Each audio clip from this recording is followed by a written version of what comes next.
Fighting in a war is the strenuous event to participate in. Then, imagine as you're flying over the Himalayas, one of your engines starts to fail. My grandpa was based at a camp in India. He was a lieutenant in the Army Air Corps.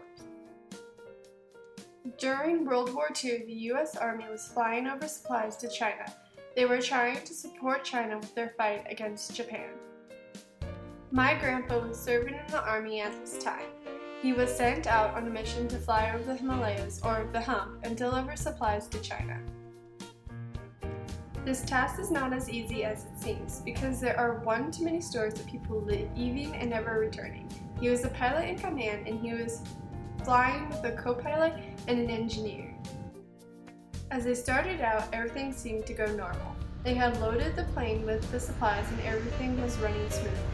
They were flying at high altitudes to get over the high mountains in this area, when all of a sudden they hear a popping sound from the engine. They started to lose altitude because of their heavy load.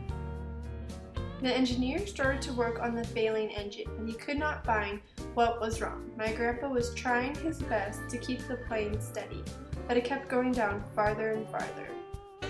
Immediately, images of them crashing flashes into his mind. What if he never got to see his mother and father again?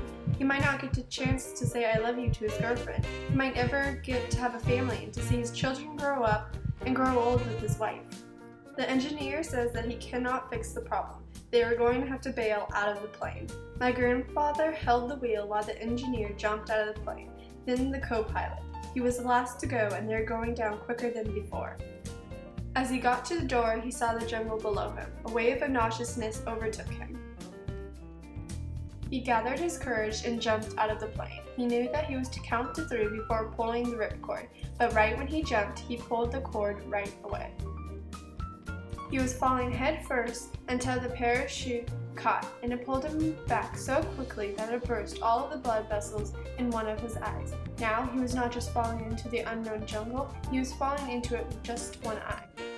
As he fell through the canopy of trees, his parachute got caught on the limbs of the trees. He had to cut himself free, and as he fell to the ground, he made sure that he landed correctly as not to cause any more injuries.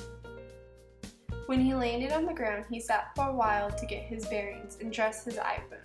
He then went out to search for his other companion. After hours of searching and calling in the dense jungle, they were able to find each other. Now came the task to getting back to base. They had enough food to last for a few days, but they had no idea where they were and how to start.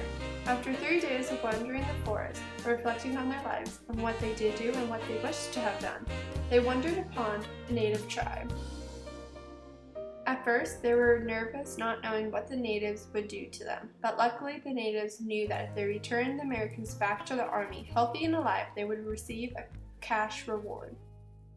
The natives did not know any English, so my grandpa and his friends did not know whether to trust the natives or not, but they knew that they were going to die without hope, so they put their lives into the hands of the native people. After a few days wandering in the jungle, they saw a base camp. A rush of relief overtook them. They were back, and they were going to live. War was a harsh time for most people, and people returned with a different outlook on life. Your friends could be gone any day, and you could be the next to join them. My grandpa went through a traumatizing event, and luckily did not join the thousands that died doing the same thing he was doing, fighting for their country.